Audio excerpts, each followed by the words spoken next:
Welcome back, everybody. Welcome back to another match reaction. Another 3 points on the board. Briefly, top of the league, albeit pretty much very briefly. But we're still there, still right within touching distance. We did our business, of course. We just don't have to rely on Liverpool to drop points anymore. It is still technically in our hands with the game in hand. But that's not what I'm here to talk about. I'm here to talk about what was... It's hard to say. I don't think it was overall like very poor, but it was still not great. I'm sure most of you who watched that game will probably agree with the sentiment, or maybe you won't. Tell me down below in the comment section, but I didn't think we were that great. But before I delve deep into my thoughts on this game, do me a massive favour and leave a like on this video. It really helps the channel out, and subscribe if you are new. We are looking to go live tonight to discuss the weekend. Of course, Arsenal played today, so that'll be there. Liverpool won, we won, so interesting title topics going on. So come join us, probably be about 10:30 UK time. Turn notification bell on, and again, we never ask for any super chats or any donations, but there is a link in the top of the description to join the membership program where you can support the channel further if you really want to. But again, we never ask for it, but it's there if you want to. But to the game, again, like I said, upon reflection, 2-0, very comfortable, to be honest. Everton, very little threat.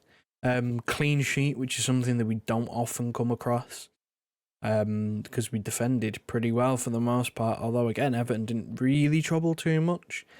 But that's about where I kind of parked the praise, because Haaland, the 2 goals, great finishes.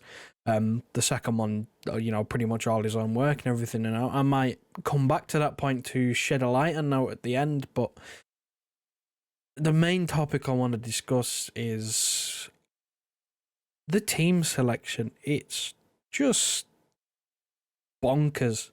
It's just wow, was the only way I could describe it. We were set up horribly. Let's call a spade a spade. We were set up absolutely horrifically from minute one. That midfield 3 of Rodri, Nunes and Alvarez, shocking. Absolutely shocking. Nunes probably had his worst... There's no probably about it. He had his worst game that he may ever play. He couldn't complete a dribble. There was no final product. There was no nothing.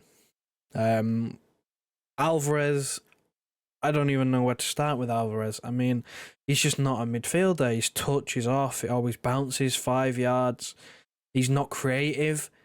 We didn't have a shot on target until we scored in the 70th minute. We created nothing because our number 10's a number 9 playing out of position. Someone who can't control the ball, first touch, can't bring it down, can't kill it dead, always bounces off him. Or it seems to anyway, at least at the moment. And he hasn't got a killer pass because he's not a midfield player. He's a number 9. This Alvarez in the 10 thing that Pep seems to want to force down our throats, force feed us, force him into the team at the expense of... I mean, today it was at the expense of Kevin De Bruyne. Let's not get it twisted. Kevin De Bruyne is playing on the bench. I will come to that, but that's one of the reasons why he's on the bench, and that's another reason why Foden was pushed out wide. There's so many things going on with that team yesterday that my mind was boggled. My mind was completely blown. Some of it is just completely inexcusable, almost. The Foden thing, definitely. But yeah, it kind of all starts with the team selection. I mean, let's work from back to front. These are the gripes I have with the team selection and the tactics and the way that we played yesterday. You had Akanji stepping into midfield from the defence, which he has done this season, but that's because he has had to do that, or Pepper's had to find something because John Stones has not been available. But John Stones played this game, and he was told to stay back, but Akanji was told to push forward with and be next to Rodri and be on the edge of the box at times. It's just bizarre. Akanji's just too clunky in the middle of the park. It doesn't work. It didn't really work when we had no choice but to try something like that. And, when you don't have to do that because you've got John Stones, it just baffles me. It blows my mind how that was the decision. And then again, we move further forward. That midfield balance was absolutely atrocious. You had Rodri in there, he did his job, he kept a clean sheet. He's a defensive midfielder, he did his job. You have Nunes, who has very little consistent end product. Of course, he shows flashes here and there, and he will develop. This is natural, he's going to develop, but, that consistent final ball we know is his weakness. Okay, so you're not going to get creativity out of him. And then your other midfield player, your other player in the middle is, again, like I said, Alvarez, number 10. He's a number 9. He can't pick a pass. He doesn't have a great first touch. He's not, a technical midfield player. So we struggled. We struggled to create. And why did we struggle to create? Because the midfield balance was off. Because Phil Foden was shoved out on the right wing again. Phil Foden has just scored a hat-trick from midfield, from a midfield position, from a midfield, this free roaming midfield role. He's got a hat-trick. And Pep has put him on the right wing, on the touchline, and said, no, you stay there. It blows my mind that he has done that. Genuinely. Out of everything, benching Kevin De Bruyne when we struggled to create, Everton, statistically, Everton have one of the better defences in the Premier League. It's their scoring goals that's let them down. But defensively, they've been okay for the most part. They've been one of the better defences, statistically. And you drop your most creative player and your most creative player of the last sort of 6 or 7 games or so in Phil Foden, you take out this free roaming midfield and put him on the right. It just didn't work. We were set up to fail. We didn't have a shot on target in the first half. Like I said, our first shot on target was a goal in the 70th minute. That's poor. That's terrible. Absolutely terrible. And it stems from these little things. The Akanji thing, I can excuse it. Playing Alvarez, I can excuse it. But you can't have Alvarez being the number 10 on his own and being the sole creator. Having Alvarez and Nunes be your creators. That can't happen. Neither of them have that final ball, especially against a defence that is statistically as good as Everton's is. It was just shocking all around in terms of team selection. But I want to park it there because we've won. We won the game. We won 2-0. We kept a clean sheet. We went top of the league, albeit again, like I said, very briefly. But we went top. And I will touch on the 2 Haaland goals as well, because the first one is just an absolute rocket. Pickford gets a hand on it, he's not saving it. Just an absolute rocket. Second one, he's got so much work to do. 50-50 challenge, the centre half. Shrugs him off. Slots it 1-on-1 against Pickford. That is something that we've been missing.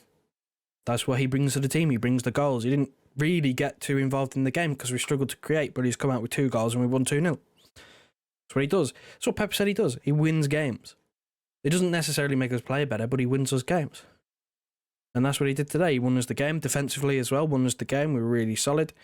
Everton barely troubled. And those are sort of, I guess, these are wins that show championship mentality. They show that, if you can grind out these sort of, I say grind out, it's 2-0, it's fairly comfortable, but if you can get these wins when you're not playing well, it's a sign of champions. We've said this all the time. If you win when you're playing well, you'll do well. You will probably win the Premier League when you do this constantly. For the first hour of the match, we did nothing. We did nothing. And then all of a sudden, 2-0, game's over, we see it out, 10 minutes, don't matter, we pass it around the back. That's what champions do. And that's the lighter note that I wanted to end on. I wanted to come on here after a 2-0 win against Everton and, be happy, but I've come out with a few questions and a few sort of, just a general sort of confusion, not really unhappiness, but confusion. I don't know. You tell me what you think in the comment section below on the points that I made. I saw a lot of people on Twitter saying the same things. Foden out on the right, why? De Bruyne on the bench, why? These sorts of things. Surprised that he didn't make a half-time sub. I was surprised as well. But yeah, that's kind of my take on this game. I know it's been a while since it's ended, but I kind of needed some time to to think on this one, really, because it was a real head scratcher the way we set up. But yeah, that's all I got to say for this game. If you do me a massive favour on your way out and leave a like on this video, it massively helps us out. And subscribe if you are new, turn your notification bells on, because we'll be live tonight discussing the Premier League action. And again, like I said, don't feel you have to, but there is a membership link in the top line in the description where you can support the channel further if you feel you want to. Thanks very much for watching, and I'll see you tonight for the live stream.